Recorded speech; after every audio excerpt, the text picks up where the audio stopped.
Welcome back to Haunted America, the show where we walk through the shadows of history to uncover the ghost stories, legends, and supernatural events that have shaped our country's darker folklore. I'm your host, and tonight, we're traveling to a quiet stretch of Tennessee countryside, land that once witnessed one of America's most infamous hauntings. A haunting so persistent, so violent, and so mysterious that some claim it led to a man's death. This is the Bell Witch, the sinister spirit of Adams, Tennessee.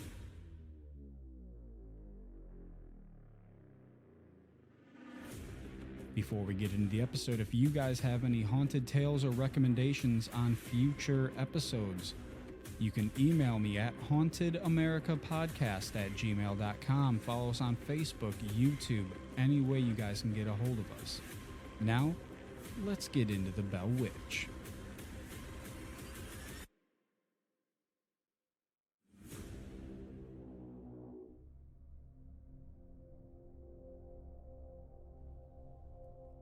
Our story begins in the early 1800s, in the once rural settlement of Red River, Tennessee, what we now call Adams. The Bell family, headed by John Bell and his wife Lucy, moved there around 1804, hard-working, respected, and devout. The Bells lived a peaceful, prosperous life on their 320-acre farm. But peace rarely lasts long in stories like these. It was around 1817 when John Bell first noticed something strange. While out walking his fields, he spotted a bizarre animal lurking between the rows of corn, a creature with a dog's body and a rabbit's head. When he fired at it, the beast just vanished. Not long after, the rest of the family began hearing strange noises inside of their house. Scratching, knocking, chains dragging across the wooden floors, rats gnawing where no rats could be found. And every night, it grew louder. This was just the beginning.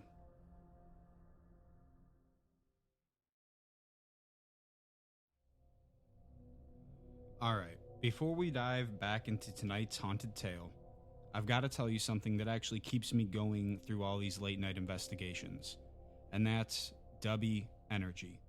Look, when you're up at 2 a.m. reviewing EVP recordings or scrolling through ghost footage, the last thing you need is a sugar crash or shaky hands.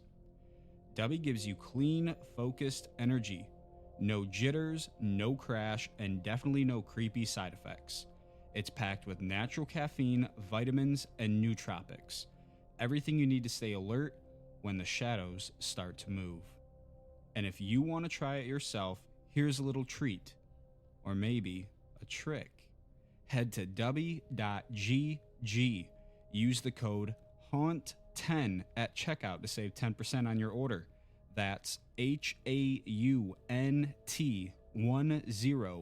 to get 10% off and keep your energy level higher than your EMF readings. Dubby Energy. Fuel your focus and maybe your next ghost hunt.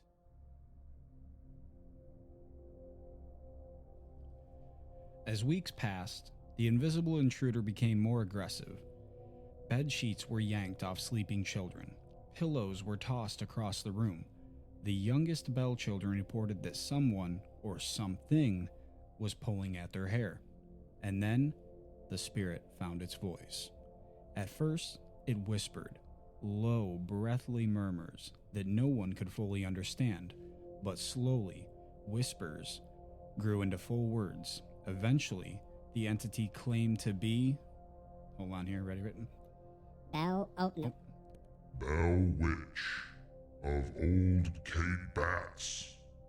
I messed up, I pressed the wrong button, my bad, fellas.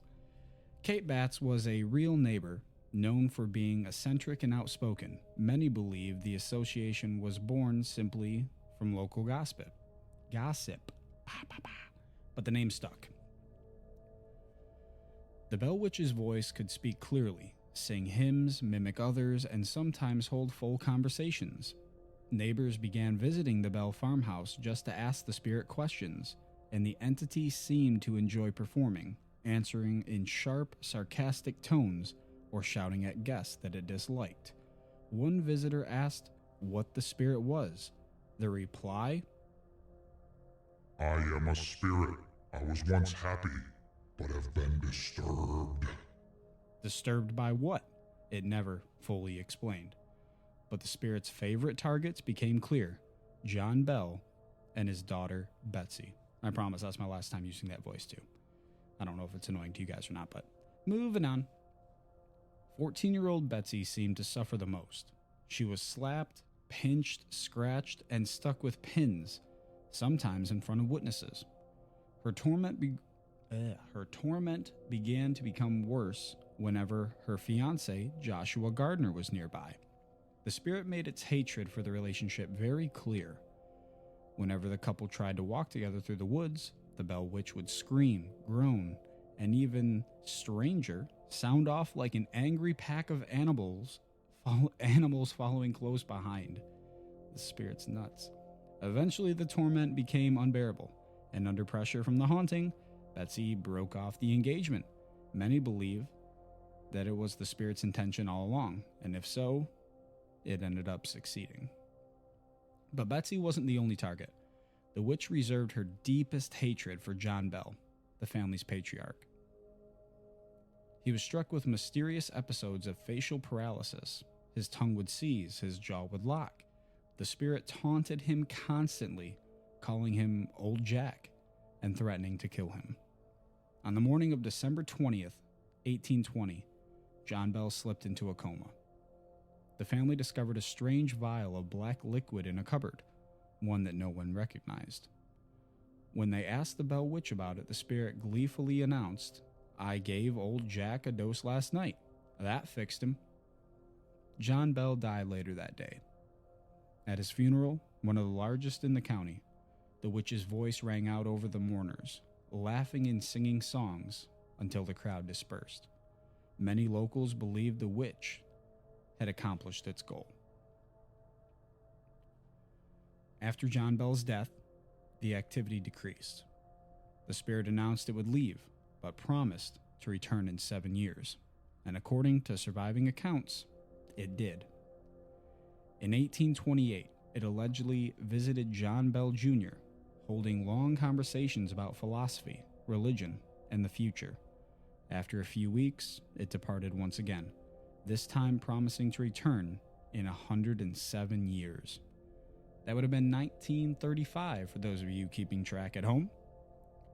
There were no major reports that year, but some locals claim otherwise. The Bell Witch legend has since become one of America's most documented hauntings. Historians debate the details.